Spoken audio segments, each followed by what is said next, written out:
Et ce plan d'entraînement, il va évoluer tout au long de la préparation en fonction de différentes choses, notamment la disponibilité du coureur, puisque parfois il peut s'entraîner 5 fois dans la semaine, parfois 3 fois, parfois 2 fois. Et donc nous, pour nous, notre conviction, c'est que le plan d'entraînement doit s'adapter à la vie du coureur et pas l'inverse. Parce que pour beaucoup, la course à pied est la plus importante des choses secondaires. Et donc le plan d'entraînement évolue au fil du temps. Salut à toutes les trailers et à tous les trailers, c'est Nico au micro et vous écoutez Let's Try, le podcast. Pour ce projet consacré 100% à la pratique et à la communauté du trail running, j'ai décidé de partir à la rencontre des différentes personnalités qui constituent ce milieu.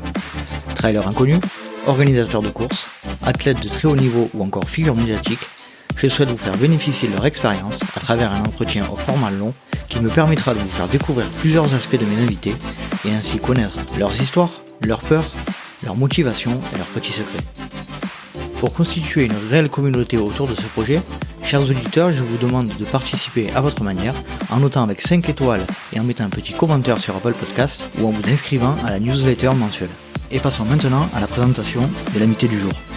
Dans cet épisode, j'ai souhaité faire appel au co-créateur de l'application de coaching à distance, RunMotion Coach. Celle-ci est déjà téléchargée à plus de 80 000 reprises et compte quelques 15 000 utilisateurs réguliers.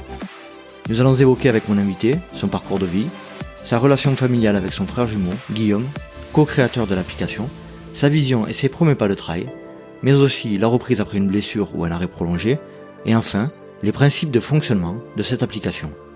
Je ne veux pas vous faire patienter plus longtemps, et je laisse place à ma conversation avec Romain Adam.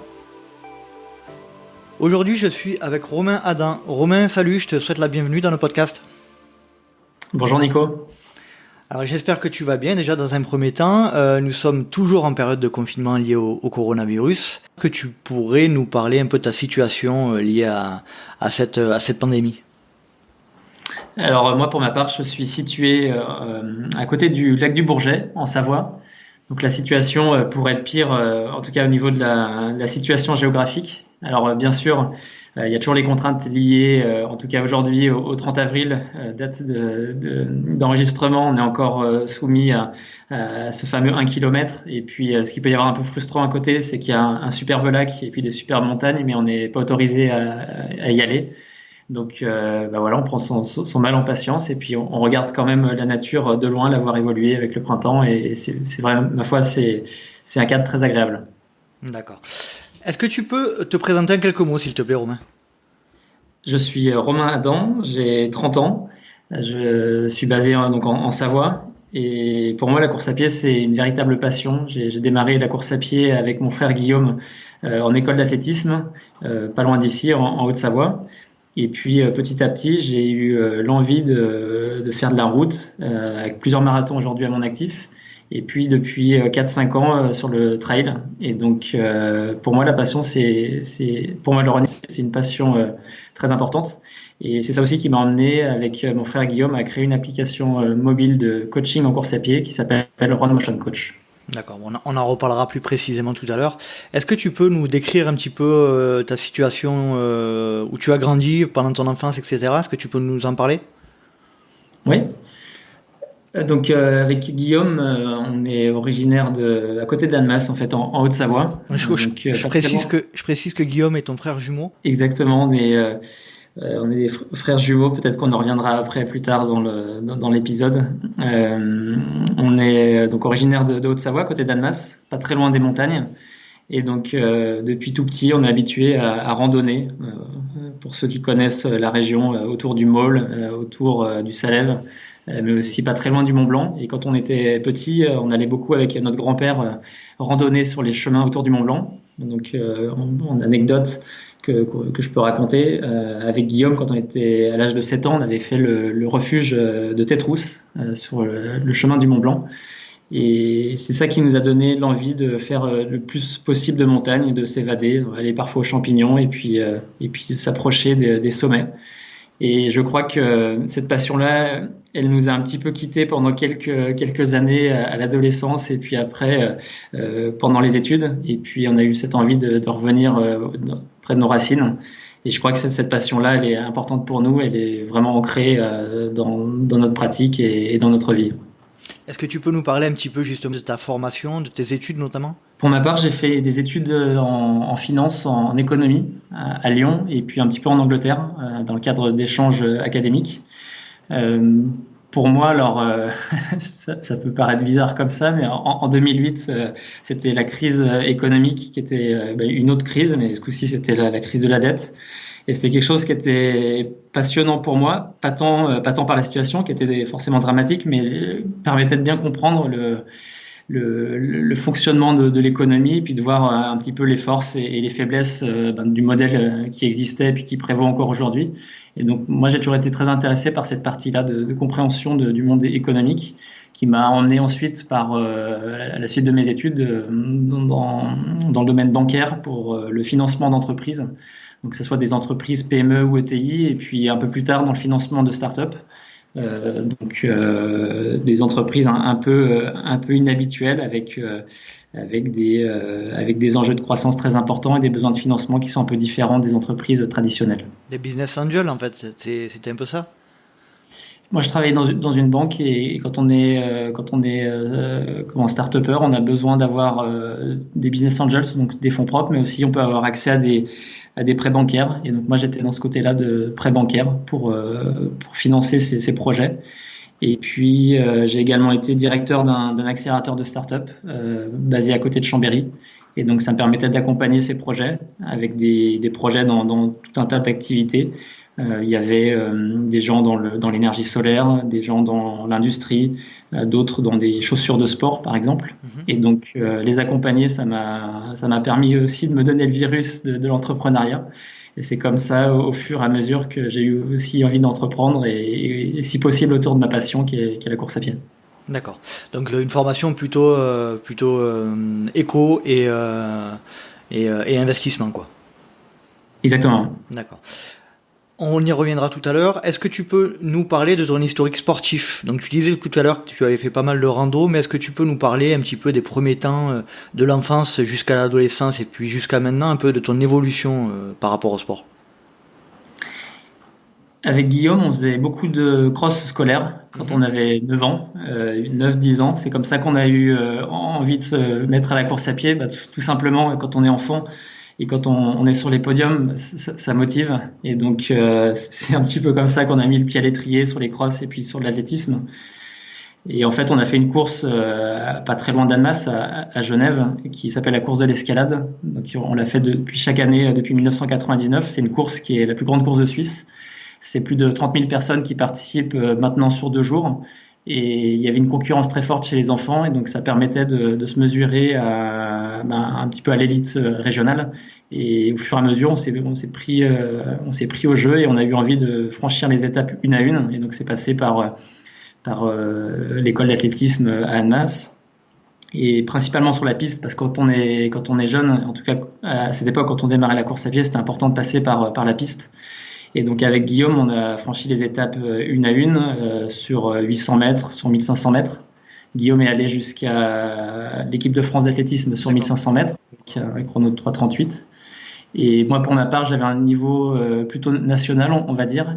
Et la piste, ce qui est génial, c'est les sensations de vitesse qu'on peut retrouver sur la piste. Sur les 800 mètres, par exemple, ça dure moins de 2 minutes et c'est un peu plus de 24 km/h. Donc ça passe très vite et on a des sensations de voler qui sont absolument géniales. Et donc, petit à petit, avec de l'entraînement, avec de la technique de course, on arrive à ce niveau-là. Et puis, il y avait quelque chose qui était un petit peu frustrant, c'était d'être à côté des montagnes et puis pas pouvoir forcément en profiter pendant la période de piste, parce que la période de piste, c'est au mois de mai et au mois de juin. Et l'entraînement sur piste, il est très millimétré. Et donc, on peut pas se permettre d'avoir des écarts, par exemple, d'aller faire une rando qui potentiellement pourrait donner des courbatures pendant 2 jours ou 3 jours. Et donc, c'est vrai qu'on a été à fond dans cette pratique-là de l'athlétisme. Et après, on a eu envie d'aller voir un petit peu autre chose et d'aller un peu plus sur la route. Et au fur et à mesure aussi sur le trail. Mais je pourrais aussi expliquer comment c'est venu, ça, cette passion du trail, mais dans un premier temps plutôt autour de la route et de l'endurance. D'accord. Est-ce que tu peux justement parler de ce virage ou alors je pense pas, puisque je pense que le trail tu le pratiques en parallèle de la route aujourd'hui. Est-ce que tu peux nous parler de ton arrivée sur le trail running? En fait, c'était lors du midi, lorsque j'avais mes collègues à Annecy. Moi, j'avais mon entraînement qui était millimétré sur la route et puis sur la piste. Et puis, je les voyais de plus en plus courir le midi le midi là, autour d'Annecy, au Mont-Verrier. Et puis, d'aller courir avec eux le midi. Et C'était au en fur et quelle à année, mesure, ça? 2015, je pense. Mhm. 2014-2015. Et oui, après, je me suis pris au jeu. Une fois, c'était un midi avec eux. J'ai fait une petite sortie d'1 heure. Le lendemain, j'avais des courbatures au tendon ou au mollet parce que c'est des muscles qui sont un peu différents quand on n'a pas l'habitude.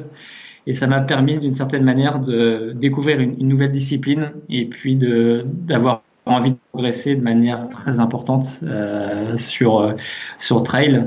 Alors, la, la transition s'est faite de manière progressive, mais clairement à ce moment-là, j'ai su qu'un jour j'irais un peu plus sur le trail et que j'aurais envie de m'y consacrer au maximum. Et jusqu'à cette période de 2014-2015, tu n'avais jamais mis de paire de baskets de course à pied dans la nature, alors dans les montagnes.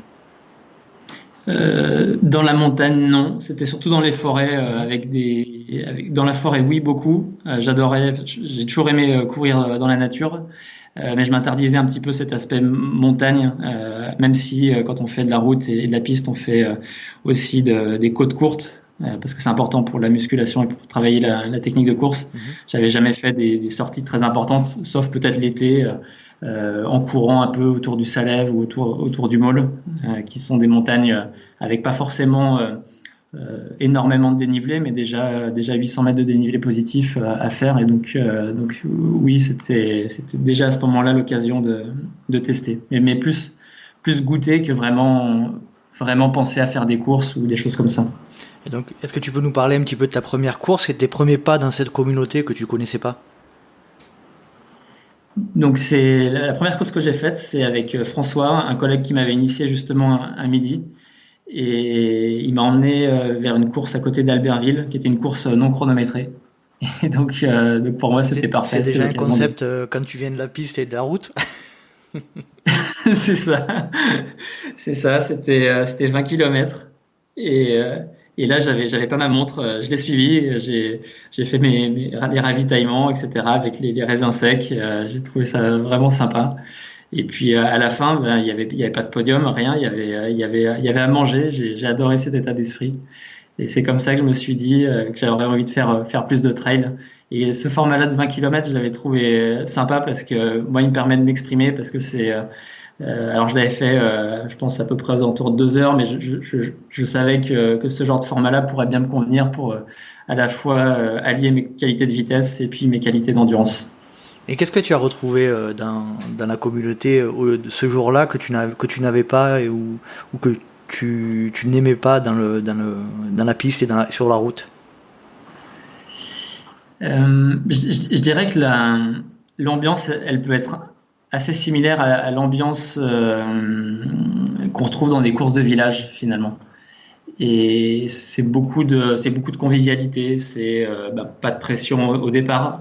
Par exemple, moi, avant une course sur piste sur 800 mètres, ce qui avait été très très difficile, c'est que si tu rates ton départ, tu as raté ta course. Et donc il y avait énormément de stress. Et moi, par exemple, sur trail, même au départ de course, le bélier ou la MCC, à aucun moment j'ai eu du stress. J'ai toujours eu un grand sourire au départ et puis de me dire de toute façon si le départ se passe pas bien, c'est pas grave, t'as au moins 2 heures ou 3 heures d'effort derrière. Et donc l'approche elle est un peu différente. Mhm. Tu peux nous parler un petit peu de ta... On saute un peu là dans le temps, mais tu peux nous parler un petit peu de ta MCC? Ce qui est une des courses de l'UTMB? La MCC c'est je crois 42 km qui part de Martigny, passe par le col de la Forclaz et qui arrive à Chamonix. C'est quelques jours avant le grand UTMB, on va dire. C'est pour goûter à la fête et puis se faire plaisir. Et donc là, avec Guillaume, on avait repéré le Je te coupe, parcours. mais elle est réservée uniquement aux partenaires, etc., non, il me semble.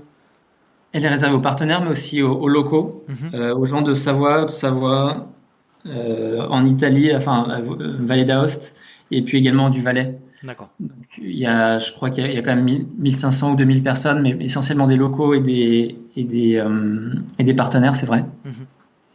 Et donc là, avec Guillaume, on avait décidé de la repérer parce qu'on avait envie de bien réussir. Et donc, on l'avait repéré plusieurs semaines avant. Et ce jour-là, il a fait très très chaud. Il faisait une trentaine de degrés. Et on a tous les deux, Guillaume et moi, pris un départ plutôt prudent.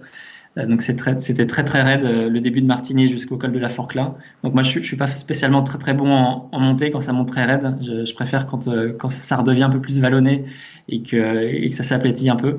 Et donc ce jour-là, les 30 premières minutes, j'avais pris mon mal en patience en me disant bah c'est pas grave, tu vas avoir mal au mollet et puis ça va être dur et puis tu pourras revenir après. J'avais plutôt bien géré la course sur la deuxième partie qui était plus sous forme d'escalier avec la possibilité donc de faire utiliser un petit peu d'autres muscles, un peu moins les tendons et les mollets, mais aussi les cuisses. Et puis quand j'avais rebasculé de l'autre côté, j'ai beaucoup apprécié puisque de l'autre côté c'était de la descente. Et puis ça se terminait par 8 km de plat. Il faisait très chaud, c'était dur. C'était en quelle année? C'était en 2019, c'est l'année dernière. C'est ça, c'était l'année dernière. Mhm. Et j'avais la volonté d'être dans le top 10 et je me rappelle d'avoir fait les efforts sur le plat pour pouvoir conserver cette place et même en gagner une sur la fin. Et donc ça permet de participer d'une certaine manière à la fête de l'UTMB sans avoir besoin de points, etc. Même si un jour je sais que je serai tenté par les plus grandes distances et pourquoi pas l'UTMB un jour. Donc, il me semble que tu finis 8e sur cette MCC. Ou 9e peut-être. 9e, d'accord. Et Guillaume fait 2e, je crois. D'accord. Guillaume fait combien, tu dis? 2e. Donc Guillaume a le même profil que toi, c'est-à-dire vous avez à peu près le même historique sportif. Lui fait du trail de la même manière que toi et sur d'autres épreuves un peu plus rudes ou pas? Pour l'instant, on se fixe des challenges qui sont proches. Donc ça permet d'avoir une préparation et puis d'avoir un moment sympa lors d'un week-end, se retrouver aussi à ce moment-là. Je dirais il a une approche qui peut être assez proche de la mienne, avec lui une faculté encore supplémentaire sur l'aspect mental. Guillaume, il a une approche très très compétitive et donc quand il est au départ d'une course, c'est entre guillemets, c'est pas pour faire la figuration, il a du mal entre guillemets à le faire juste comme ça pour participer, même si je l'ai emmené l'année dernière sur la 6000D qui était une épreuve de 65 km et donc un peu plus long, et là on l'avait fait plutôt en mode découverte. C'est vrai que Guillaume, quand il est au départ d'une course, il faut jouer la gagne, ou en tout cas il faut se dépasser, et donc il a cette capacité mentale très forte qui l'a emmené sur la piste jusqu'à l'équipe de France sur 1500 mètres. Justement, puisqu'on parle de la relation que tu as avec Guillaume, est-ce que tu pourrais nous expliquer un petit peu, de ton point de vue, quelle est la relation entre vous deux? Là, tu viens justement de parler d'un point de vue important qui est qu'il est plus dans la compétition que toi, même si toi, j'imagine que tu l'es aussi un petit peu. Mais comment tu pourrais définir cette relation avec ton frère? C'est une relation qui est très fusionnelle. Parfois on est séparés. Guillaume a été plusieurs temps à Boston et avec parfois plus d'une année sans se voir, mais en fait à chaque fois qu'on se revoit, on a l'impression de pas s'être quitté la veille. Donc je dirais c'est une relation très fusionnelle. On se comprend, on comprend les émotions de l'autre. Et ensemble, on aime bien se fixer des challenges. Par exemple, on avait fait le Tour du Mont Blanc en 2014 ou 2015, et on s'était dit. Alors, on sait que quand on parle de Tour du Mont Blanc, maintenant les gens sont habitués à ce qu'avec l'UTMB, ça dure 30 ou 40 heures, ou parfois moins. Mais le temps normal, c'est 8 jours de randonnée. Et on s'était dit avec Guillaume, on le fera sur 4 jours. En fait, avec Guillaume, on est un peu foufou parfois. On aime bien se lancer ces challenges-là, et on l'avait préparé au niveau de l'horloge et au niveau des temps de passage. Mais on avait un peu sous-estimé les temps de passage en Italie, puisqu'en Italie, les temps indiqués sont assez durs à tenir, alors qu'en France, quand on marche très vite, on peut presque les diviser par deux. En Italie, c'est pas le cas. Et donc, je me rappelle de ce Tour du Mont Blanc en 4 jours, avec des moments où on a démarré à 7h du matin et on terminait à 20h30. Et donc là, c'est des moments d'effort, mais aussi de partage très fort. Et ça nous arrive justement dans ces relations-là refaire le monde et puis parfois de déconner, dire beaucoup de bêtises qu'on est les seuls à pouvoir se dire, puisque parfois on pourrait passer pour un peu fou, mais justement, quand on a un frère, et encore plus un frère jumeau, on peut se lâcher, et cette relation-là, elle est très très fusionnelle. Justement, ça va nous servir à comprendre un petit peu la suite de l'épisode. Est-ce que tu peux nous parler de la formation, du background professionnel, etc. qu'a Guillaume? Guillaume, il a fait une école d'ingénieur à l'INSA de Lyon, qui est une école qui permet d'avoir des sections de sport de haut niveau. Donc, il y a eu pas mal de grands champions qui sont passés par cette école. Et Guillaume, il a toujours été passionné par l'informatique. On avait eu plusieurs projets ensemble. On avait notamment créé un site sur l'histoire de l'athlétisme, où on racontait l'histoire des grands champions. Et Guillaume, il a toujours été passionné par cet aspect informatique, programmation. Comme il disait la dernière fois, il disait, moi, ce que j'adore, c'est automatiser des choses. Bon, moi, ça m'intéresse pas plus que ça, mais Guillaume, c'est son dada. Et il s'est beaucoup formé sur cette partie informatique. Et il a notamment participé au MIT et au CNRS sur des études de prédiction de performance en course à pied, donc qui permet d'analyser un grand nombre de performances de coureurs pour ensuite analyser, par exemple, si tu as un chrono sur 10 km et un chrono sur semi-marathon. On peut calculer une VMA, donc la vitesse maximale aérobie, qui représente en gros le moteur du coureur, et puis on peut calculer son endurance. Et donc, ces différentes variables permettent de calculer, par exemple, un temps sur marathon. Et donc, Guillaume, il est beaucoup passionné par ça, par l'aspect statistique, par l'aspect scientifique. Et il a intégré une partie de cette science au sein de l'application RunMotion. D'accord. Et bien justement, puisque tu en parles, la transition est toute trouvée. Est-ce que tu peux nous parler de cette application RunMotion Coach? Alors, je précise tout d'abord qu'il n'y a absolument aucun rapport financier entre nous, que ce soit bien clair. Est-ce que tu peux nous parler de l'application, des premiers temps de l'imagination entre vous par rapport à ce projet-là et les premiers temps dans le développement? Tout à l'heure, je parlais de mes collègues qui m'ont incité ou en tout cas encouragé à faire du trail. Je dois aussi un petit peu les remercier puisqu'ils me demandaient des conseils pour progresser en course à pied. Et en fait, on s'est rendu compte avec Guillaume que ses amis ou ses collègues, on leur donnait quelques séances clés pour progresser. Par exemple, faire un peu de fractionné pour améliorer sa vitesse, pour améliorer sa résistance. Et le fait d'avoir ces quelques séances-là, ça leur procurait déjà des progrès, mais aussi beaucoup de plaisir, puisque ça leur permettait de varier leur entraînement.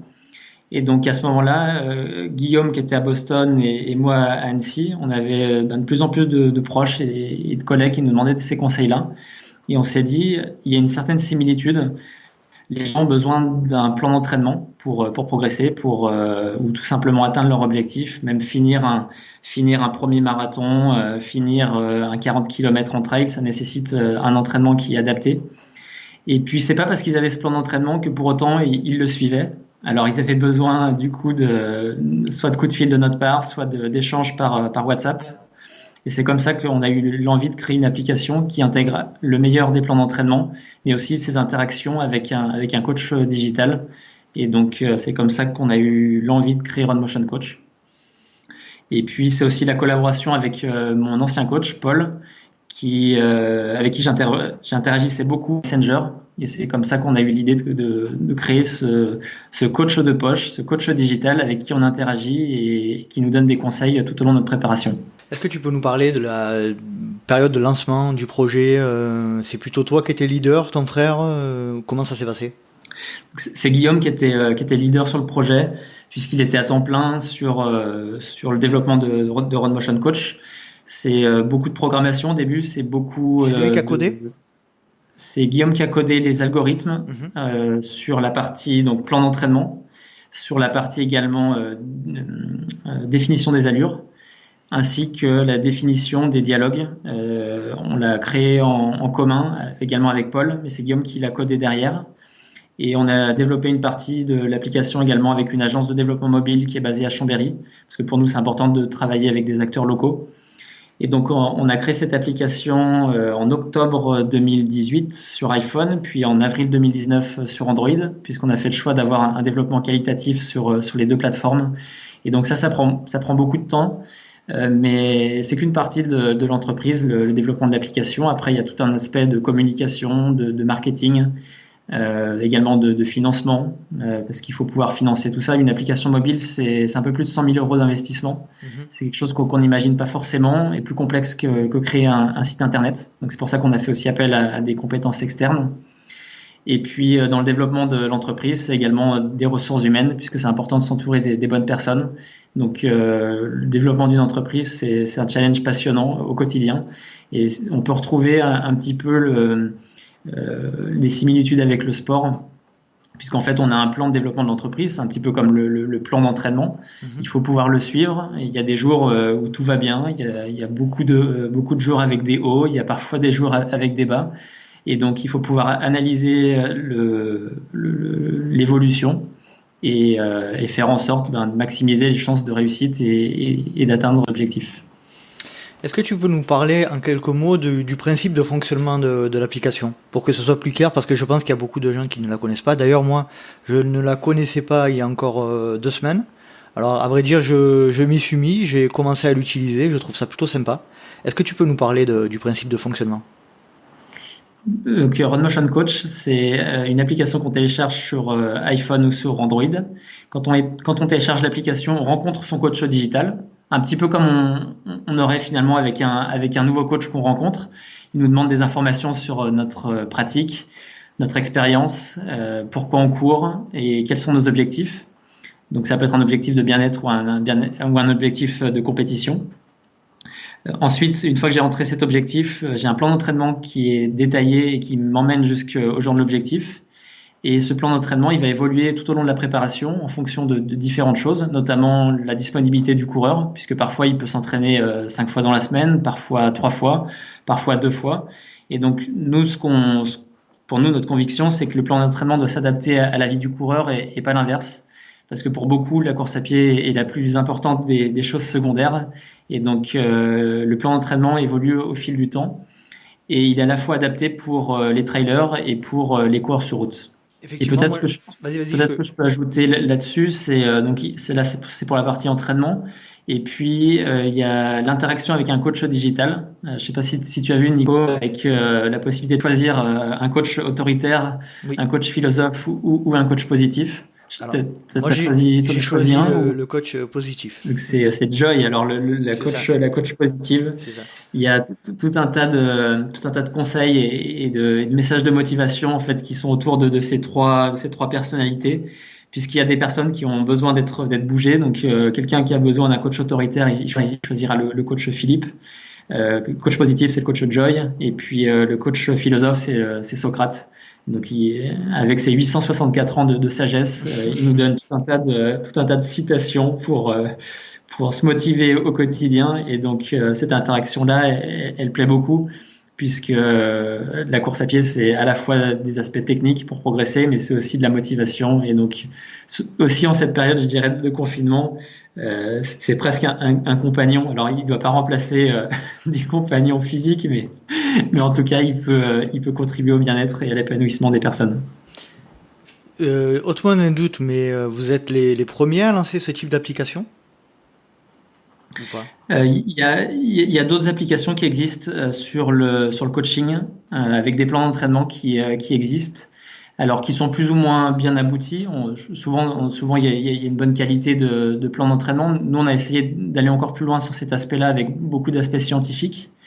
Et sur l'aspect chatbot, et donc les conversations automatisées, on est le seul coach dans le monde sur l'aspect sportif qui interagit de cette manière-là avec les coureurs. Et ça, c'est notre innovation principale qui a été plébiscitée sur différents prix d'innovation. Et c'est ça qui représente notre facteur différenciant principal. Alors justement, est-ce que tu peux nous dire un peu quelle reconnaissance vous avez eu dernièrement par rapport à cette application ? Il me semble que vous avez eu pas mal de prix, tu en parlais. On a eu différents prix comme le prix InnoSport, qui est un prix autour des entreprises autour du sport, donc qui est un prix qui est basé en Rhône-Alpes. On a eu donc des bourses de la French Tech qui labellisent des projets innovants sur toute la France. Et puis, je dirais, au-delà de ces différents prix qu'on a pu avoir, ce qui nous rend le plus fiers et ce qui nous fait le plus plaisir, c'est les retours qu'on a de nos utilisateurs. Et c'est notamment Guillaume qui répond à tous les demandes clients, au service client.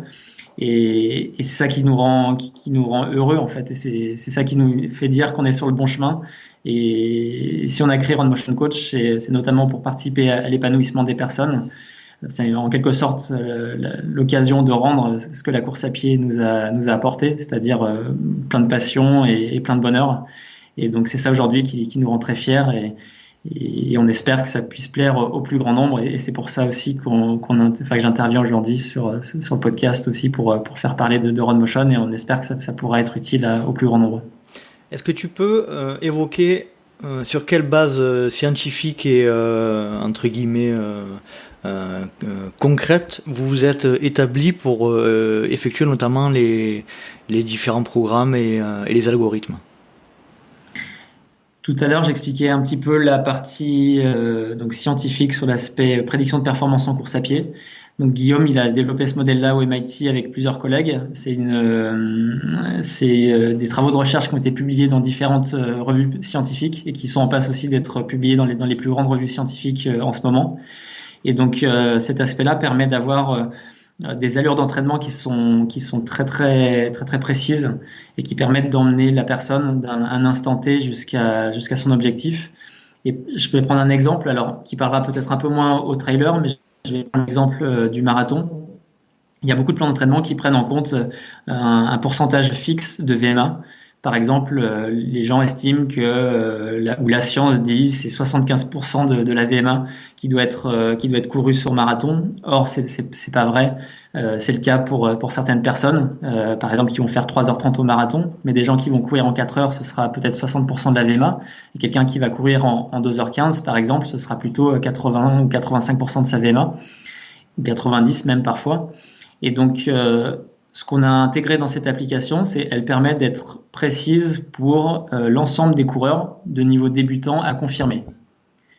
Ce qui permet donc d'avoir une progressivité et normalement une occasion de progresser la plus pertinente possible. Et à ce titre-là, il y a 88% de nos utilisateurs qui réussissent leurs objectifs qu'ils ont rentrés dans l'application.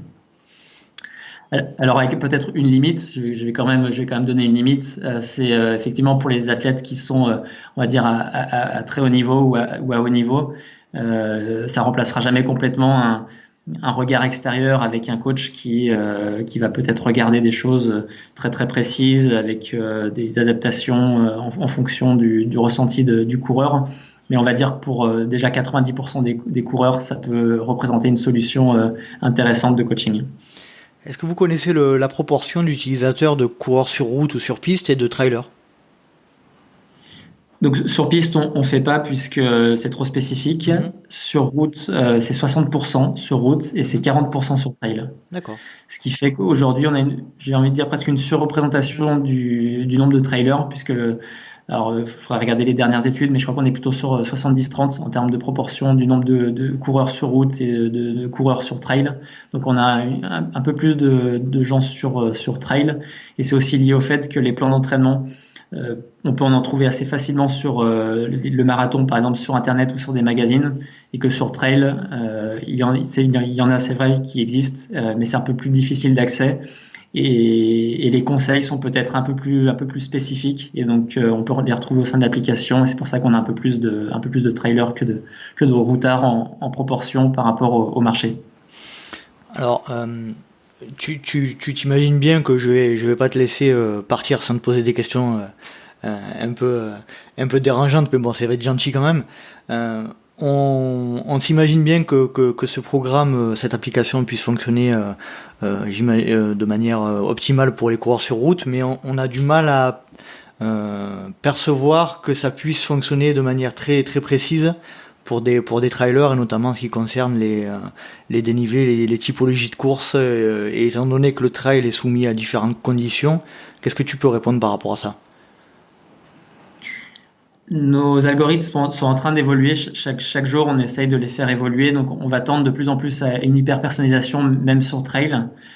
Aujourd'hui, nos plans, ils prennent en compte globalement le dénivelé par rapport à une distance. Par exemple, si tu prépares un 40 km avec du dénivelé, tu auras une certaine typologie d'entraînement par rapport à un 40 km qui serait sur du plat. Par contre, il est vrai qu'on ne va pas complètement jusqu'à une hyper-personnalisation, c'est-à-dire, je prends l'exemple de la 6000D que j'avais fait l'année dernière. La 6000D, elle est très dure parce que c'est d'abord, basiquement, c'est une très grosse montée, une très grosse descente. Donc ça casse vraiment, c'est vraiment très dur au niveau musculaire, alors que d'autres courses de 40 et quelques kilomètres seront moins difficiles. Et c'est vrai qu'on ne va pas jusque-là. Mais j'ai envie de dire, je ne sais pas si c'est ça qui est le plus important. Aujourd'hui, quelqu'un qui va s'entraîner de manière, on va dire, basique avec seulement des randos courses ou seulement des entraînements avec la même intensité, et ben déjà de lui apporter de la variété avec de l'entraînement fractionné, avec du travail de renforcement musculaire, et ben déjà ça va lui permettre de progresser. Et donc c'est plus une question de progression par rapport à un instant T que vraiment d'idéal et de perfection absolue. Et donc j'ai envie de dire, c'est aussi par rapport à une pratique. Par exemple, quelqu'un qui a envie de progresser, il peut déjà utiliser Run Motion Coach pour progresser à son rythme. Et puis le jour où il a l'impression qu'il commence à stagner ou qu'il a déjà atteint 90 ou 95% de son potentiel, pour aller chercher les derniers pourcents, il peut à ce moment-là se rapprocher d'un coach physique. Et dans ce cas-là, c'est tout indiqué à partir du moment où on a déjà optimisé en partie son potentiel, pour aller chercher ces derniers pourcentages-là, c'est important d'avoir un regard extérieur.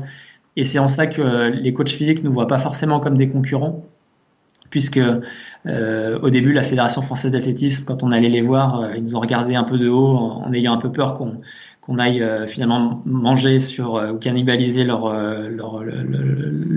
cible de coureurs d'une certaine manière, de la même manière sur des coachs physiques. Mmh. Et en fait, on se rend compte que les utilisateurs de Run Motion, c'est des gens qui n'ont pas forcément accès à ces clubs ou à ces coachs sportifs, puisque par exemple, pour avoir accès à un club, il faut être 3 fois dans la semaine sur la piste à 18h ou à un endroit ou un lieu de rendez-vous donné.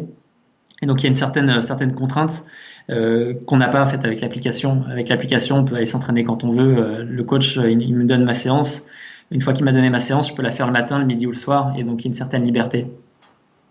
Et par rapport à des coachs physiques qui seraient pas en club, et ben c'est vrai qu'on peut avoir une certaine appréhension, peut-être parfois quand on n'est pas un coureur de haut niveau, à se dire est-ce que j'ai vraiment besoin d'un coach physique, est-ce que je le mérite, ou au-delà de ce que j'en ai besoin, c'est est-ce que ça va l'intéresser, le coach, de m'entraîner.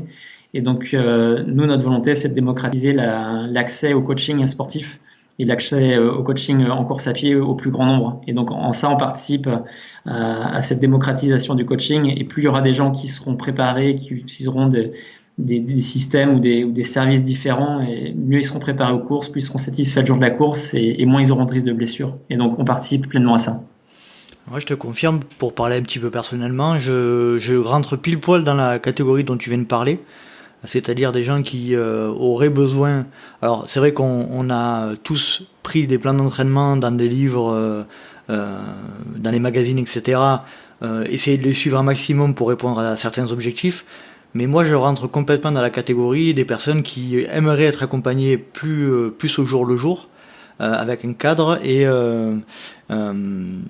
qui n'a pas forcément la nécessité ou l'envie ou le besoin d'avoir un coach, par exemple, privé, qui coûte cher aussi.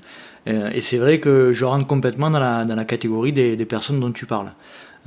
J'ai une question. J'ai commencé à l'utiliser. Est-ce que les séances sont analysées après coup? C'est-à-dire, je te donne un exemple. Là, j'ai lancé une séance une semaine de préparation. On m'a donné, j'ai dit que je pouvais courir 4 fois dans la semaine. On m'a dit, tel jour tu fais 8 fois 1 minute, tel autre jour tu fais 50 minutes d'endurance fondamentale, etc.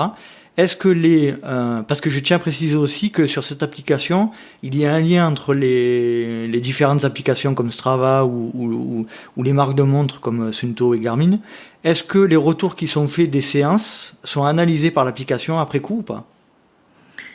Alors oui, tu as bien raison de spécifier ce point sur le fait que l'application, elle diffuse uniquement des plans d'entraînement et des programmes d'entraînement, donc des séances. Et c'est après le lien avec les montres dont tu parlais, les montres Strava, Garmin, Polar et Suunto. Et donc ensuite, l'analyse qui est faite, c'est sur la charge d'entraînement. C'est la notion de TRIMP. Qui permet de mesurer en fait l'activité. Par exemple, si tu as fait une séance très très rapide, par exemple, ou avec beaucoup d'intensité, ben, tu vas avoir un peu plus besoin de récupérer. Et donc par rapport à ça, l'algorithme prend en compte ces retours de charge d'entraînement pour faire en sorte qu'il y ait une progressivité tout au long des semaines. Par contre, ce qu'il n'y a pas, c'est une analyse on va dire très très précise des allures au sein de la séance. Par exemple, si tu as fait moi je sais pas, par exemple 4 fois 5 minutes, soit sur du plat, soit sur de la route, et puis qu'à un moment donné, tu as pu t'es parti trop vite, et puis qu'après, t'as faibli au fur et à mesure de la séance, et ben, l'algorithme ne le prend pas en compte. On va juste te donner des indications avant la séance, de bien faire attention à avoir une certaine régularité au sein des répétitions. Mm-hmm.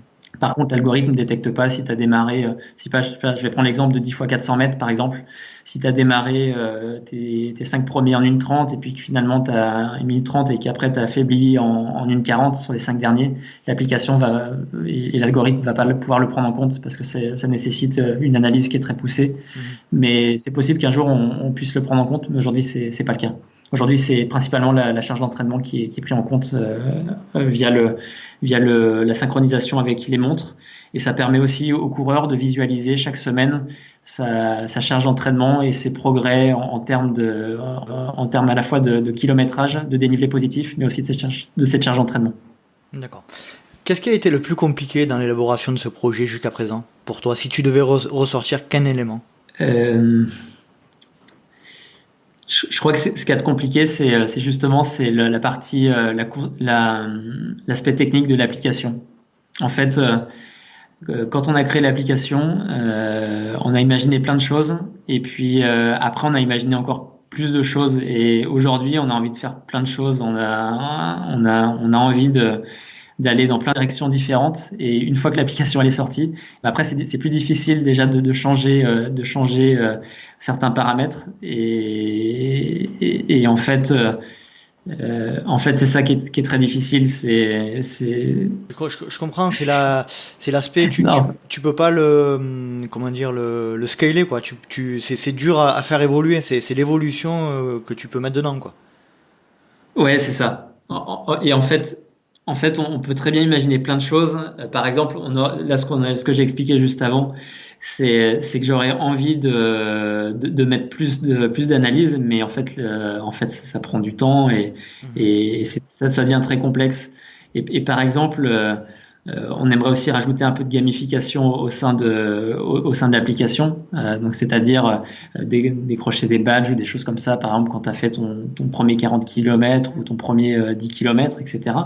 Et en fait, c'est pas si simple. Et donc c'est peut-être ça qui est compliqué. En fait, c'est le fait de vouloir évoluer, de faire évoluer l'app. C'est pas aussi rapide qu'on imagine. Et en fait, c'est ça qui peut parfois être un peu frustrant et qui, pour moi, à mon sens, complexifie et rend les choses un peu compliquées. C'est que on a la vision idéale, ce qu'on aimerait, ce qu'on aimerait faire, ce que les gens nous disent qu'il faudrait faire. Et puis concrètement, parfois, c'est pas aussi simple.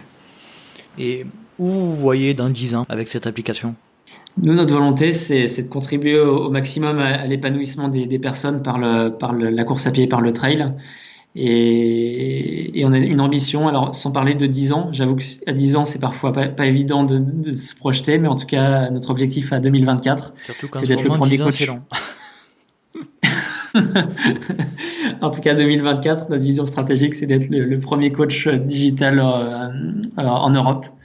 en course à pied. Donc on veut rester spécifique course à pied. Peut-être qu'on ira vers d'autres sports d'endurance, mais pour nous c'est important d'être expert dans ce qu'on fait. Donc on veut principalement rester sur la course à pied et on souhaite l'élargir à d'autres zones géographiques. Donc aujourd'hui l'application elle est disponible en anglais. Sauf qu'une application, quand elle est disponible, c'est pas pour autant qu'elle est téléchargée. Et donc, on va faire des efforts de communication et de contacter des courses, notamment pour préparer des coureurs dans des pays étrangers, pour que les gens préparent bien leurs courses. Donc, les actions, c'est en Grande-Bretagne, c'est aux États-Unis. Et puis, on va lancer le service dans d'autres pays d'Europe, puisqu'il y a en Espagne, par exemple. En Espagne, il y a plein de trailers avec toutes les courses qu'il peut y avoir. Et donc, ça va passer dans les prochaines années par un élargissement géographique de Run Motion Coach. D'accord. Et donc on verra où ça nous emmène. Mais ce que j'ai envie de dire par rapport à ça, c'est en fait, avec Guillaume, on a tous les deux l'habitude de lancer les projets, de faire un maximum et puis parfois avoir des bonnes surprises. Je vais prendre 2 exemples. Guillaume avait, dans un premier temps, rêvé d'être entre guillemets le champion de son club. On avait les meilleurs de notre club quand on avait 10 ans. Ils faisaient moins de 30 minutes au 10 km. On avait envie d'être aussi rapide qu'eux. Puis finalement, l'appétit vient en mangeant. Et Guillaume a franchi les étapes 1 à 1 jusqu'à l'équipe de France sur 1500 mètres, quelque chose qu'il aurait jamais imaginé, rêvé. Et de cette même manière, quand on avait créé un premier site sur l'histoire de l'athlétisme, c'était au début un blog, après on a créé le site et on allait jusqu'à avoir des accréditations presse dans des grands meetings internationaux, donc notamment à Monaco et à Birmingham. Il est toujours existant ce site internet, ou vous l'avez mis de côté? Si, il est toujours existant, il est en sommeil, mais il existe encore. Il s'appelle Culture Athlé. Mm-hmm. Et finalement. Finalement, c'est un peu ça aussi avec Run Motion. On a de l'ambition sur cet aspect européen pour pouvoir toucher le plus grand nombre. Mais peut-être que dans 10 ans, on aura peut-être dépassé ces attentes et ce sera pas le million de personnes ou 2 millions de personnes qui utiliseront Run Motion comme on a imaginé, mais ce sera peut-être encore beaucoup plus. Et donc, c'est ce qu'on peut nous souhaiter et c'est sur quoi on travaille tous les jours. C'est ce que je vous souhaite aussi. Je veux revenir un petit peu à la course à pied. Là, j'ai vu un truc sur votre site internet. Qu'est-ce que c'est cette histoire au marathon de Paris l'année dernière? Vous étiez en tête au début de la course. Qu'est-ce qui s'est passé là? Alors justement, on est une start-up, on n'a pas beaucoup de moyens de communication. Mais vous avez fait un coup à la Slip Français, c'est ça, qui avait fait un énorme slip pour le Tour de France? C'est ça? C'est un peu ça, mais donc on n'a pas beaucoup de moyens, mais on a des idées. C'est comme l'expression en France, on n'a pas de pétrole, mais on a des idées. Chez Run Motion, on a des idées. Et on s'est dit, il faudrait qu'on puisse faire parler de Run Motion d'une certaine manière, et puis bénéficier d'un temps d'antenne qu'on pourrait pas se payer avec de la publicité ou avec n'importe quoi. Et en fait, on s'est dit avec Guillaume, ce qu'on va faire, on va essayer de courir en tête du marathon de Paris le plus longtemps possible. Déjà pour avoir une aura vis-à-vis des médias, mais surtout aussi pour inspirer les gens. Parce qu'en fait, ce qu'on s'est rendu compte, c'est que les gens, ils ont l'impression que parfois le marathon c'est très élitiste, et puis qu'être en tête d'un marathon c'est impossible. Et on avait envie d'inspirer les gens, et donc on s'est dit on va faire un maximum en tête. Alors moi j'ai fait je crois 2,2 km. Je me suis arrêté je me suis arrêté. Je n'étais plus en tête à partir de la place Vendôme. J'ai laissé Guillaume continuer jusqu'à 4 ou 5 km, donc un peu plus de 20 km/h. Pour moi, c'était quand même pas simple. Mais à côté de ça, on a beaucoup de respect pour la distance du marathon. Alors pour nous, il n'était pas question entre guillemets, de faire les fifous en tête du marathon et puis de s'arrêter. La distance du marathon, ça se respecte, et donc on avait la volonté d'aller au bout. Et donc, on recommande pas souvent l'application de partir à fond sur un marathon, mais on a quand même réussi à terminer main dans la main en 2h52, je crois qu'on a fait.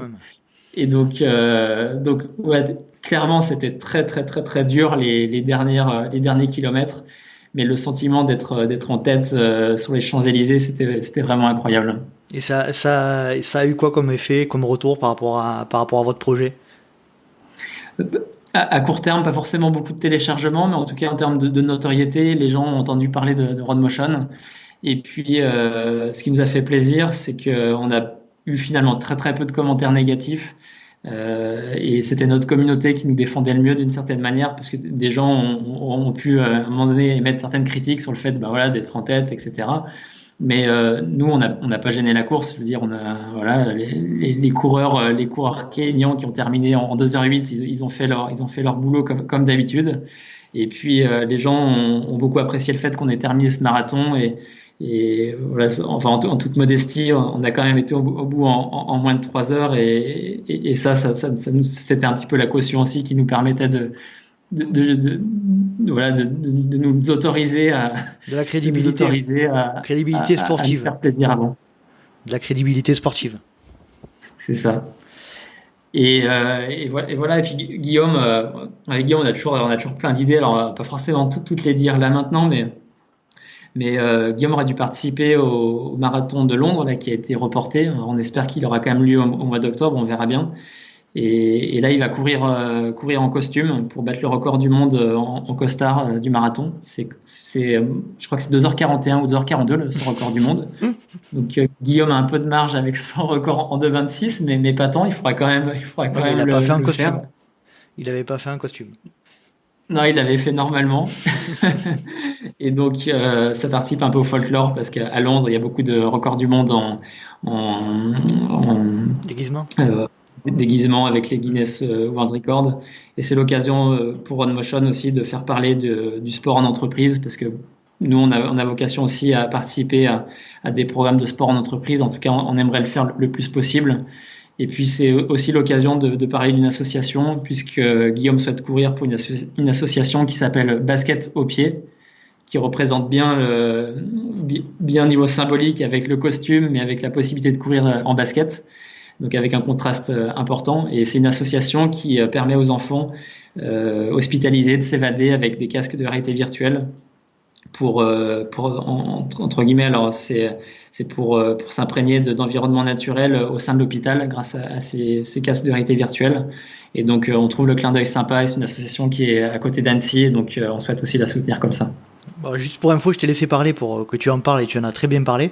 Je connais très bien cette association parce qu'elle est gérée par, entre autres, Antoine Bonnefille-Roilet et qui a été mon invité dans l'épisode 3 ou 4 du podcast. Donc il nous en a parlé assez longuement et je tenais à lui refaire un petit coucou et à toute son équipe.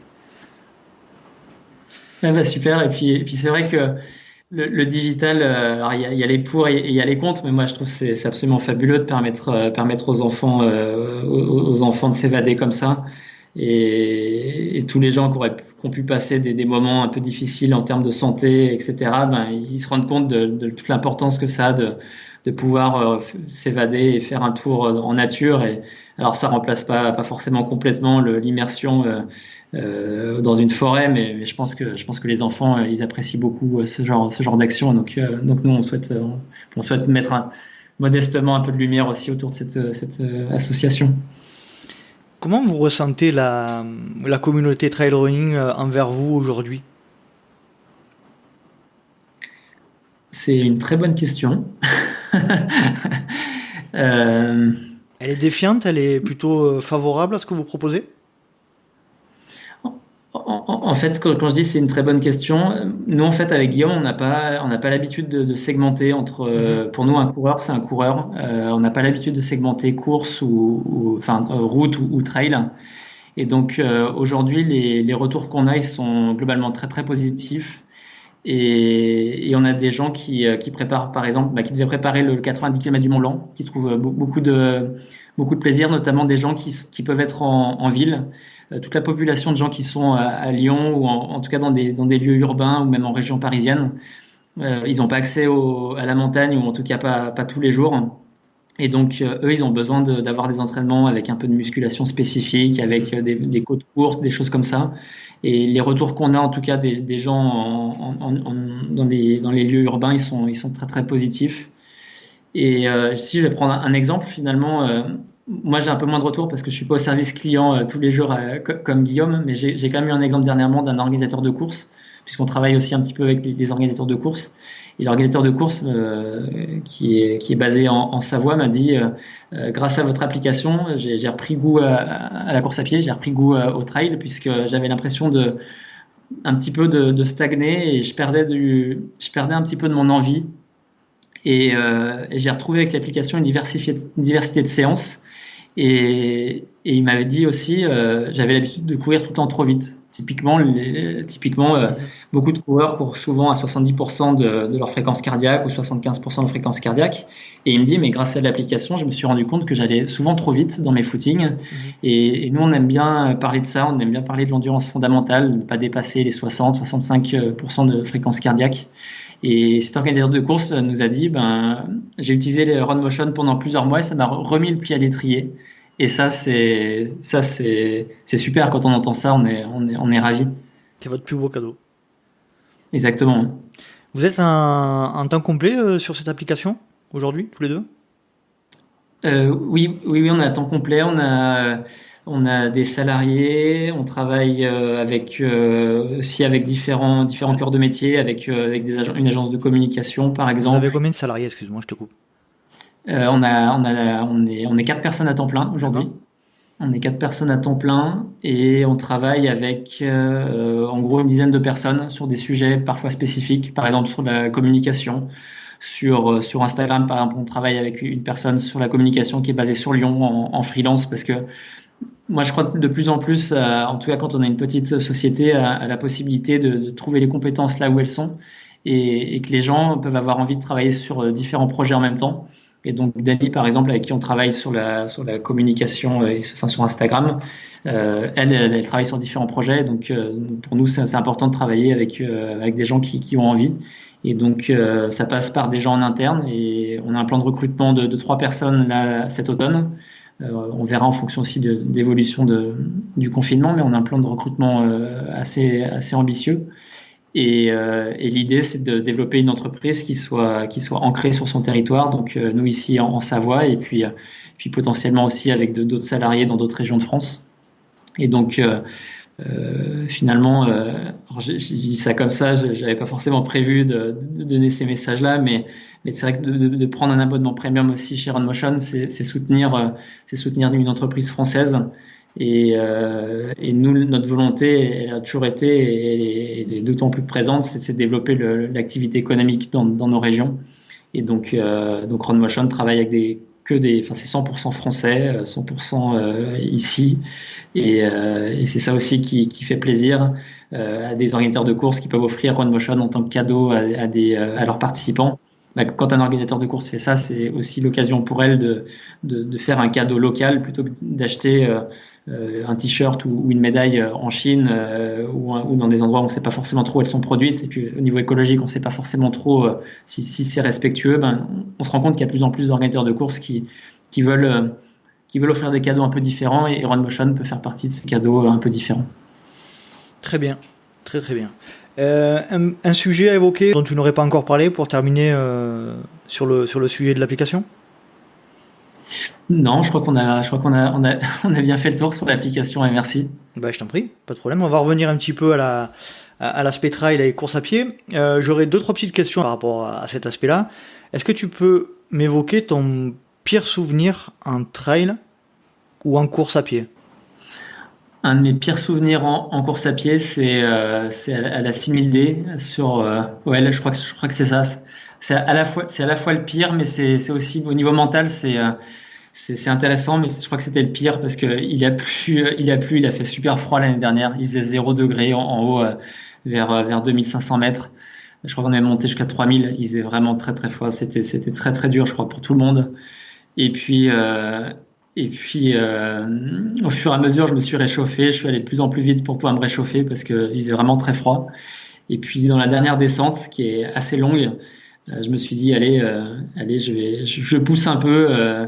Il reste que 10 km. Je vais pouvoir lâcher les chevaux et puis y aller. Et puis en fait, j'en ai un peu trop fait dans les 10 derniers kilomètres et j'ai eu un peu comme une décharge électrique dans le genou.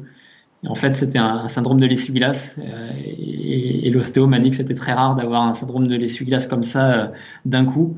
Mais en tout cas, je suis allé un peu trop loin et j'ai un peu manqué de discernement et j'ai un peu trop prévalu de mes forces et donc je crois que c'est mon pire souvenir, d'autant plus que ça m'a occasionné une blessure, mais je crois que ça a été ça a été riche d'enseignements, à la fois sur l'aspect gestion de l'effort, mais aussi sur l'aspect gestion du froid et de l'équipement.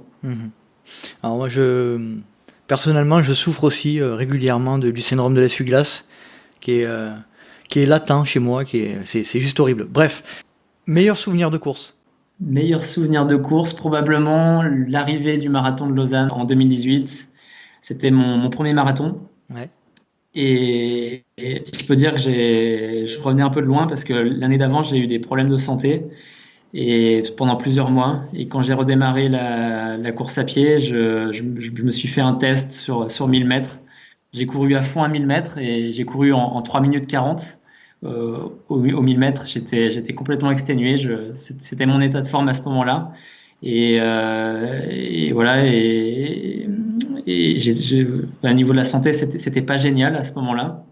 Et puis, je me suis dit, fixe-toi un objectif ambitieux qui te motive, qui soit réaliste, mais qui te motive. Et je me suis dit, je vais fixer mon objectif, je vais faire mon premier marathon dans 1 an. Comme ça, ça va te motiver, et puis tu verras tout le chemin que tu as parcouru depuis ces moments un peu délicats. Et puis je me suis dit, pourquoi pas, là j'ai fait mon 1000 mètres en 3,40, alors que d'habitude je fais plutôt des 1000 mètres en 2 minutes 50 ou en 3 minutes. Et donc je me suis dit, ces 3 minutes 40, il faut que tu puisses les tenir sur non pas 1 km, mais sur 195 km. Et donc c'est donc ce que j'ai fait l'année suivante, 12 mois après à Lausanne. Et je crois que c'était énormément d'émotions sur les 500 derniers mètres. Quand on franchit la ligne d'arrivée d'un marathon, je pense que pour beaucoup de personnes, il y a tellement de choses qui se passent au niveau physiologique, il y a tellement de choses qui se passent au niveau émotionnel, qu'il y a tout qui sort à 500 mètres de l'arrivée. Et clairement, c'était pour moi parmi l'un de mes meilleurs souvenirs parce que j'avais le sentiment que c'est bon, j'avais franchi à nouveau, j'avais retrouvé la pleine forme, la pleine santé. Et que j'avais dépassé cette étape-là, ce moment difficile, et que c'était pour moi un moment de plénitude absolue. Et puis, on parlait tout à l'heure de moments fusionnels avec Guillaume. Il y avait Guillaume qui m'attendait à l'arrivée. Alors forcément, on est tombé dans les bras de l'un de l'autre. Et donc, c'était un moment très très fort. Il y avait mes parents qui étaient pas loin aussi, pas loin après derrière l'arrivée. Donc c'était un moment très fort. Puisque tu en parles. Est-ce que tu peux nous donner quelques conseils, notamment par rapport à l'application que vous avez développée, sur la reprise après une longue période d'inactivité ? Pour moi, je dirais il y a 2 choses vraiment très importantes. Il y a 2 mots, c'est la patience. C'est la patience et c'est la progressivité. Puisque quand on a une longue période d'inactivité, le corps se déshabitue à courir. Mais pas le cerveau. Le cerveau, il imagine toujours qu'il peut courir à l'allure qu'il courait avant de s'arrêter. C'est bien le problème. Exactement. Et donc, une longue période d'inactivité, les muscles ils sont un peu déshabitués, les articulations un peu déshabituées. Et donc, c'est important de se fixer un objectif qui soit à la fois atteignable, mais suffisamment éloigné dans le temps. C'est pour ça que je parle de patience, parce qu'il ne faut pas griller les étapes. C'est dommage après une blessure ou même là, après le confinement. Ce qu'on peut vraisemblablement imaginer, c'est que après le confinement, ça va pas reprendre à la normale tout de suite. Donc, on va se fixer des objectifs qui font déjà du sens pour soi. Alors, c'est pas forcément un dossard, c'est peut-être, je sais pas moi, avec Guillaume, on va faire le tour de la Vanoise, par exemple, cet été, en 1 ou 2 jours. Déjà, on va faire ça. Fixez-vous des objectifs qui font du sens pour vous et qui soient réalisables. Et puis après, donc ça c'est la patience, et puis après la progressivité. Moi ce que je recommande c'est redémarrer déjà avec des footings lents, l'endurance fondamentale à minima pendant 2 semaines, réhabituer le corps à courir, même déjà refaire 30 minutes, 35 minutes, 40 minutes, jamais dépasser 1 heure la première semaine. Et puis au bout de 2 semaines, on peut déjà commencer à reprendre un petit peu de fractionné avec un peu de VMA, avec des 30-30 par exemple, une séance un peu facile pour réhabituer le corps au niveau cardio et puis au niveau de la vitesse. Et puis après, fixez-vous, j'ai envie de dire, fixez-vous tous les objectifs. Les objectifs ont aucune limite à partir du moment où on respecte ces notions de progressivité et de patience. Donc, plus l'objectif sera ambitieux et plus loin dans le temps vous pouvez le fixer. Mais quelqu'un qui pourrait par exemple avoir eu des gros problèmes de santé, alors sous couvert du feu vert médical, si un jour il a envie de se mettre le défi de faire l'UTMB ou de faire un marathon ou de faire je sais pas quel défi ou quel défi qui fera du sens pour lui ou peu importe, qui se le fixe et s'il a la persévérance qui est le troisième P d'une certaine manière, il y arrivera s'il a un bon plan d'entraînement et s'il a confiance en lui. Hein. Ok, bon, merci pour ces conseils. Pour rester un petit peu dans le même état d'esprit au niveau des conseils, pour vous, donc si j'ai bien compris, vous vous appuyez aussi sur des coachs pour l'application, c'est ça ? Au début, pour la définition des algorithmes, on s'est appuyé sur des coachs, mais l'application elle est automatisée, donc derrière il n'y a pas de coach. Par contre, si on a une question à un moment donné sur l'entraînement, on peut toujours écrire au service client et Guillaume répond aux questions. Et Guillaume a tous les diplômes qui vont bien sur le coaching, donc il sera aussi habilité à répondre si besoin. D'accord.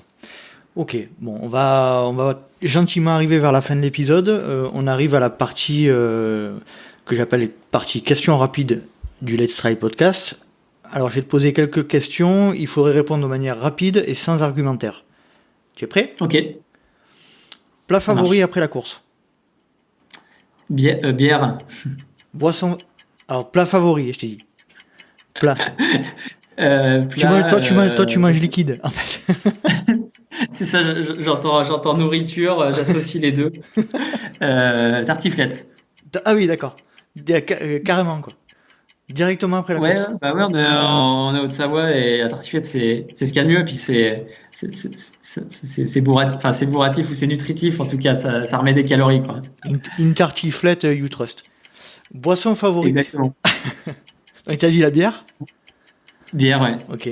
Gel, bar ou les deux ? Ou aucun des Gel. Gel. J'allais dire compote, mais compote et gel, plutôt. Fait maison ou industriel ? Industriel. Courir en France ou à l'étranger si tu as déjà eu l'occasion de courir à l'étranger, donc courir en France ou à l'étranger ? Les deux. Seul ou accompagné ? Accompagné. Tu préfères les racines ou le verglas ? Racine. Tu préfères courir de nuit ou de jour ? Jour. L'hiver ou l'été ? L'hiver. Alors là, je vais te poser une question. Piste, bitume ou nature ? C'est trop dur. Ah non, il faut choisir. Hein. T'as pas le... Non, nature, c'est plus ressourçant. D'accord. Bon, Romain, je te remercie énormément. On arrive à la fin de l'épisode. Tu voudrais rajouter quelque chose ?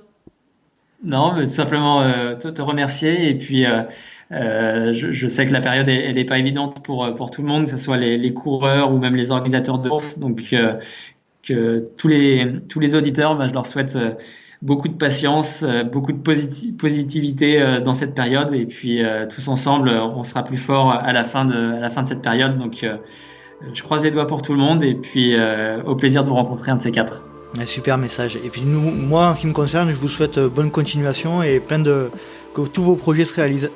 Et puis j'espère te croiser un de ces quatre sur les chemins. À bientôt. Merci. Salut.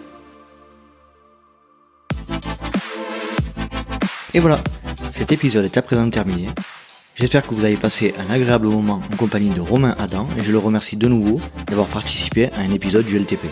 Si vous souhaitez avoir des informations concernant l'application Run Motion Coach, je vous laisse vous rendre sur leur site internet run-motion.com. En ce qui concerne le LTP, comme d'habitude, n'hésitez pas à vous rendre sur les réseaux sociaux, sur Instagram à Let's Try le podcast, sur Facebook à Let's Try Podcast, sur YouTube à Let's Try, et n'hésitez pas à vous inscrire à la newsletter mensuelle. Ce qui est très important aussi pour le projet, c'est que vous devez absolument en parler autour de vous afin de faire grandir la communauté. Et pour les utilisateurs d'Apple Podcast, n'hésitez pas à noter le podcast avec 5 étoiles et à y laisser un petit commentaire. J'espère vous retrouver pour un prochain épisode du LTP. Et d'ici là, n'oubliez pas, si vous pensez que c'est impossible, faites-le pour vous prouver que vous aviez tort. Salut